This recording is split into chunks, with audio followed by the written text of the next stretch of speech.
Hi everyone, my name is Claire Brown and I am the Deputy Director of Victim Advocates International.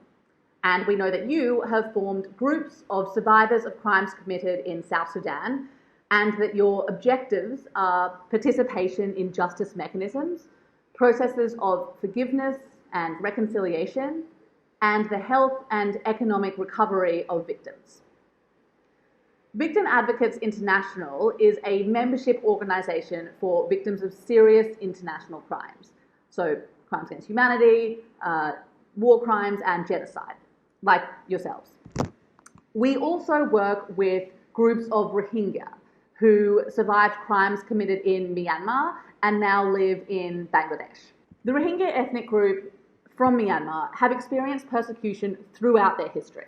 In August 2017, Myanmar's military perpetrated extreme violence against the Rohingya, including mass killings, rapes, and burning of their houses and villages, forcing over 700,000 civilians to flee into Bangladesh, the country next door.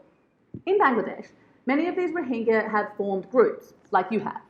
Some of mainly men, some women's groups, some youth and student groups, for the purpose of speaking out for the rights of their community, gaining international attention to their cause and demanding justice.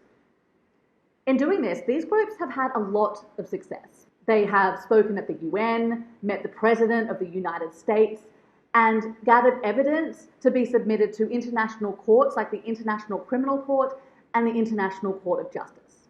As you embark on your process of advocating for yourselves and your rights in the groups that you have created, we thought it might be beneficial for you to hear from the experiences of people who have gone through similar crimes as you have. Listen, for example, to the experience of Mohammed Nokim from one of the groups we're working with describe his experiences. I am also one of the survivor of Myanmar, and one of my family members also faced same genocide. One of my grandfathers is also gunshot near the border of Bangladesh and Myanmar. When he crossed the fencing, at that time Burmese army fired him, and his head was almost damaged. Finally, he was died within 5 minutes.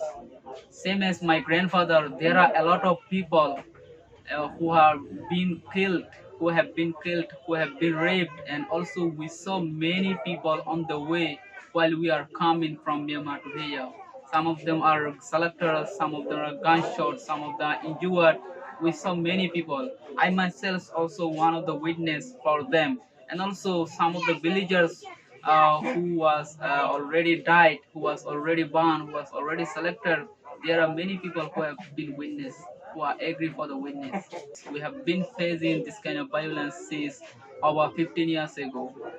But today we become refugee. That's why we want justice. We want to go back home to our own land. We spoke to Nokim about his experiences. We also spoke to Mohibullah from the Arakan Rohingya Society for Peace and Human Rights, or ARSPH. My name is Mohibullah. I'm a Rohingya genocide survivor. Now I am living in Rohingya refugee camp, Bangladesh. My organization name is Arakan Rohingya Society for Peace and Human Rights, shortly called ARSPH. We spoke to members of Voice of Rohingya, and we previously met with the organisation the Shanti Mohila, which means Peace Women. These groups all have information for you and advice to give you as you embark on a similar process of fighting for your rights and demanding justice. We will be sharing videos of their experiences based on your priorities.